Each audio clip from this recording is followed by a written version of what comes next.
नमस्कार, मी रवींद्र. आपण जे पाहतो हे माय न्यूज चॅनल. पाहूया बातमीदारांनी त्या बातमीचा विस्तार.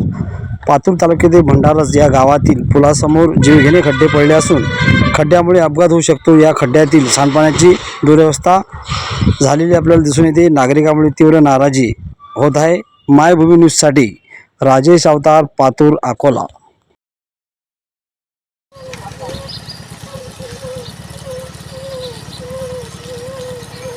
येतो गड्ड्यातून येतो गड्ड्यातून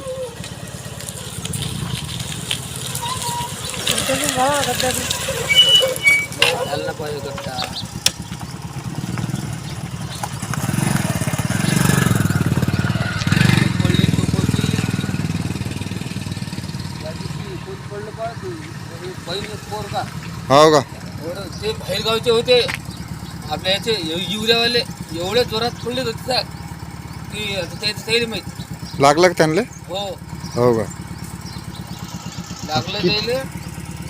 कॉन्ट्रॅक्टर मध्ये झालेला आहे की शासकीय याच्यात झालेला आहे? हा या मुजेद ठेकेदारनं करेल आहे ना पातूरच्या काय ठेकेदारांना? मुजाहिद. किती म्हणजे एक दोन वर्ष झाले असेल ना कामाला? हो बाबा, पण मला वाटतं त्याचं ते 5 वर्षाचं होतं कधी पूल बांधल्यावर त्याचं बदललं ते. अच्छा. एवढं केलं पण याचं बिल पाणी पुढे जायची विल्हेवाटच नाही लावली त्यानं, फक्त मटेरियल टाकून दिलं.